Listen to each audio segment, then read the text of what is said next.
diambil pajak kan? Iya bang, ada potongannya besar ada bang. potongannya gede. Yang ngadu juga banyak. Oke. Nah, padahal yang namanya Facebook, yang namanya Instagram, yang namanya Google, itu kan karena kawan-kawan ini, kemudian dia dapat pemasukan, yang dapat perusahaan gede. Nah, perusahaan gede itu satu perak aja kan nggak ada yang masuk nih ke Indonesia. Jangan ini kemudian baru ngomong, "Hai guys," lalu dipajak, blep, langsung blep. Kalau kita mau ekstrim, kita bisa aja minta Menteri BUMN misalnya, tolong perintahkan Telkom. Kenapa kita nggak buat Google, nggak bikin Facebook? Ini keren bang. Iya bisa. Ternyata memang negara belum diuntungkan, negara ya bang ya, belum diuntungkan dengan mereka ada masih di situ. belum tuh. Tentunya, jangan konten kreatornya ditarik kan? Jangan loh, itu loh.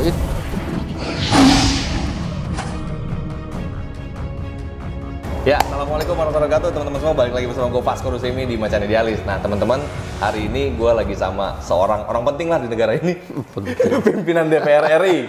Nah beliau ini kan sama-sama kita tahu ya. Kemarin kenapa gue datang ke beliau? Karena memang yang gue tahu beliau ini yang paling suka memfasilitasi teman-teman yang terzolimi lah intinya. Banyak banget dari buruh kemarin, keren bang, heroik abang kemarin. Ya. Datang ke aksi pimpinan DPR. Buruh lagi aksi, orang biasa ngeri kan, abang datang abang fasilitasin itu semua. Iya, namanya itu kan kawan-kawan seumuran. Iya. Datangnya kan, ya kita mesti, ya namanya terima aspirasi, namanya sama-sama orang kan nggak apa-apa gitu. Dan toh nyatanya kita ajak ngomong, mencari titik kesepahaman, bisa itu. Gitu loh, malah mereka banyak juga memberikan masukan yang positif, menurut gua ya. Bagaimana justru pengaturan-pengaturan yang memang seharusnya diatur rinci oleh negara ke dalam undang-undang.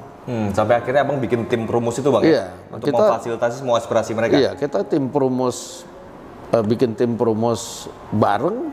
Alhamdulillah dalam tim perumus itu ternyata apa-apa yang mereka mau sampaikan itu juga yang sudah kawan-kawan di balik itu godok gitu loh. Sebenarnya ada banyak persamaan. Nah cuman memang karena yang teman-teman buruh ini sudah merasa terlanjur curiga bahwa DPR ini cuma stempel pemerintah misalnya, atau kemudian teman-teman di balik ini apa sih kawan-kawan, kita juga lagi rumusin. Nah ternyata begitu di fasilitasi ngomong bareng, bahwa ini sama dong maksudnya, ini sama lah. Kalau sama, ya ayo kita bikin kesepahaman kan begitu, untuk kemudian bagaimana kita perjuangkan aspirasi kawan-kawan ini.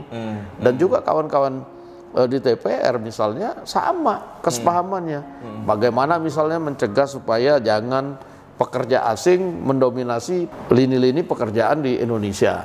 Nah boleh misalnya tenaga kerja asing boleh di bagian-bagian tertentu, tapi kemudian mesti transformasi teknologi misalnya.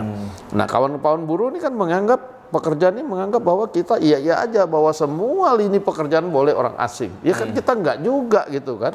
Misalnya kayak pekerjaan yang lu gini, masa mau diambil pihak asing juga, lalu ntar bagaimana gitu loh. Iya dong gitu loh. Iya. Nah ini bang, sebenarnya agenda gue kali ini bang, gue mau ngadu sama abang nih. Soal abang apa? Sebagai pimpinan DPR, yang DPR kan tugasnya ya menerima aspirasi pasti. Iyalah, ya bukan kita juga. Rata-rata pimpinan DPR juga aspiratif kok, suka terima juga pengaduan gitu kan. Gue nggak kenal bang, kan yang kita lihat turun di lapangan abang masalahnya, jadi kita ke abang ngadepnya. Aduh. Ini bang, ada yang penting nih bang menurut gue bang. Jadi kemarin gini bang, RCTI dan iNews nih, grup MNC ini, mereka mengajukan gugatan judicial review mengenai undang-undang penyiaran bang. Ini banyak banget masukan dari para konten kreator, YouTuber, para selebgram, beberapa influencer yang menganggap ini seperti mengkebiri orang-orang untuk berkreasi gitu loh bang. Ini gimana nih bang? Ini penting loh bang, teman-teman, abang bisa nggak tolongin bang gimana caranya ini bang? Bukan, lu bilang kan lu terima, jangan kan lu, gue juga kerangkring pada ngomong, bang ini bagaimana katanya. Masuk juga. Lah iya, kita ini kan apa namanya dalam apalagi masa pandemi begini, salah satu obat mengisi kejenuhan itu adalah membuat konten-konten kreatif katanya. Nah lalu kemudian konten-konten kreatif itu di judicial review sehingga nanti kita susah. Dia bilang begitu. Iya. Nah Kalau nggak salah, anak abang juga suka tuh bang ya, bikin konten nah, gitu bang ya. Itu juga makanya yang menjadi protes di waktu kita makan pagi kan misalnya gitu, ditanya kan gitu loh. Nah akhirnya sesudah kita pelajari ya kan, ya cobalah nanti kan kebetulan pihak RCTI itu kita kenal. Siap. Kita akan ya komunikasikan dengan ini sih mereka. Konkret. Ya bagaimana kemudian ini nanti ada solusinya. Siap. Nah cuman memang ini ada masalah yang jauh lebih penting menurut gua, ya kan? Ya kalau kita bisa ngomong soal judicial review, ada yang lebih penting menurut gua. Saat ini nih teman-teman kreatif nih, kreator-kreator ini, YouTuber itu kan kemudian diambil pajak kan? Iya bang. Ada potongannya besar. Ada potongannya gede. Yang ngadu juga banyak. Nah padahal kalau menurut hemat gua nih, yang namanya Facebook, yang namanya Instagram, yang namanya Google, itu kan karena kawan-kawan ini kemudian dia dapat pemasukan. Ya, betul. Nah kita akan coba dorong gitu kan bahwa ya kenapa bukan perusahaan-perusahaan itu yang kemudian nanti kita tarik. Iya kan? Ini kan kawan-kawannya yang kan ngumpulin duit nih, yang dapat perusahaan gede. Nah perusahaan gede itu 1 perak aja kan nggak ada yang masuk nih ke Indonesia. Kita akan coba dorong sekuatnya, ya tentunya dengan nilai pajak yang wajar ya, hitungan bisnis itu bahwa ya kita berhak mendapatkan berapa perak yang memang harus didapat dari raksasa itu.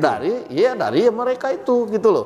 Jangan ini kemudian baru ngomong hai guys, lalu dipajak, langsung blep.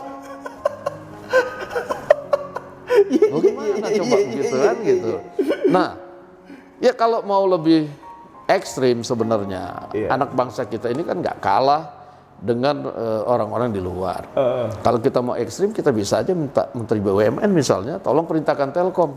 Kenapa kita nggak buat Google, nggak bikin Facebook? Ini keren bang. Iya bisa. Sebenarnya itu bisa lakukan. Ketika pandemi ini berlalu semua tuh bisa jalan seharusnya. Iya kan? Tapi ya katakanlah itu kan sudah mendunia ya. Ya sudah, kalau enggak ya kita minta win-win solution dong, kan gitu. Pajaknya taruh buat negara. YouTuber kreator ya berkreasi untuk kemudian sama-sama mendapatkan keuntungan. Perusahaan dapat keuntungan, negara dapat keuntungan, yang kreator ini dapat keuntungan. Nah atau itu baru BUMN yang bikin bisnis beginian bang ya? Ya bisa aja kita minta BUMN kalau kayak begini. Kan begitu. Ya habis bagaimana? Baru hai guys, langsung kena pajak, kan begitu. Nah kan kasihan orang-orang kayak lu juga gitu loh. Ampun bener. Iya. Nah jadi menarik nih sebenarnya bang. Ide abang ini kan jadi yang disorot di masa pandemi ini kan bisnis digital kan lagi mulai berkembang. Artinya itu yang didukung sama pemerintah bang. Betul. Nah dengan abang sebagai pimpinan DPR ikut menyuarakan hal ini mungkin jadi apa ya bang ya? Jadi ada secara harapan sih buat teman-teman para konten kreator nih bang ya. Untuk misalnya gini bang. Tadi kan abang bilang kalau perusahaan-perusahaan raksasa itu mereka nggak nyetor ke negara, kalau perlu dibuat bisnis yang serupa. Iya bisa aja, kita kan bisa bikin. Negara kita negara berdaulat. Jadi kita gunting dia nih bang. Seluruh fasilitas kita ada, Telkom kita kuat. Ya kan, Menteri BUMN kita orang kreatif juga itu. Ya kan, apa susahnya kan gitu loh. Nah cuman sekarang yang sudah jalan, ya udah mau nggak kita sama-sama yuk gitu loh. Jangan cuman punya misalnya ya kita tahu gitu loh, kantornya ada, cuman orangnya kan nggak ada. Betul bang, Facebook bang. Misalnya ya gue nggak ngomong itu yang mana, pokoknya Facebook, ada. Bang, gue pernah datang ke sono bang. Lu yang ngomong bukan gue, gitu kan gitu loh. Kan kalau gue nih hati-hati sekali gitu loh. Jangan sampai nanti kita kena kena penalti. Iya kan bang. Gitu. Gue pernah datang ke situ bang sama Andre bang. Jadi bisnis yang triliunan nggak ada bang itu bang. Untungnya kita sebagai negara gitu loh bang. Ya itulah yang menurut gue ini mesti kita perbaiki. Ya kita bukan mau kemudian, ya sebenarnya kan bisnis ini terbuka juga kalau kita mau bikin. Tapi kan kalau yang sudah ada pun bisa kemudian memberikan manfaat buat negara, saling mendukung dengan para kreator yang begitu bangun pagi itu sudah cering-cering, ada ide kemudian berkreatif, ya kenapa enggak gitu kan gitu. Iya. Nah kalau misalnya itu jalan semua sejahtera kan termasuk lo juga kan happy kan gitu loh. Bagaimana? Kalau enggak lo kan pasti, kalau pajak banyak, pendapatan nggak banyak, pasti hari-hari mikir lagi, ini gue ngomong apa lagi nih, itu loh, kan begitu. Iya. Ini menarik, Ben. Jadi inilah yang memang apa yang dirasakan oleh para influencer, para content creator. Gue yakin deh, pasti teman-teman juga tahu ternyata memang negara belum diuntungkan. Negara ya Bang ya? Belum diuntungkan dengan mereka ada di situ. Masih belum. Dan Abang punya ide untuk kalau mereka harus kita tarikin. Iya, selayaknya begitu. Tentunya, jangan konten kreatornya ditarikin. Jangan dong, gitu loh. Ini kan anggap kan marketingnya. Marketingnya mereka. Ya memang ada pajak penghasilan kan, pajak penghasilan biasa. Tapi kalau itu kemudian diambil persentase dari setiap karya kreasi yang dibikin dan itu jumlahnya menurut besar pengaduan kawan-kawan. Besar Bang, betul Bang. Ya itu gede kan gitu loh. Abang ngerti dari mana Bang ini Bang? Abang kan bukan politik mulu biasanya. Bukan. Setelah selesai berpolitik ini, gue juga pengen jadi YouTuber kan begitu. Jadi kita pikirin dari sekarang. Jangan sampai bro nanti, waduh ini pajak jadi menyebabkan kita berhenti berkreasi kan gitu. Dan kena undang-undang penyiaran ntar. Iya gitu loh. Ini menarik banget nih Bang.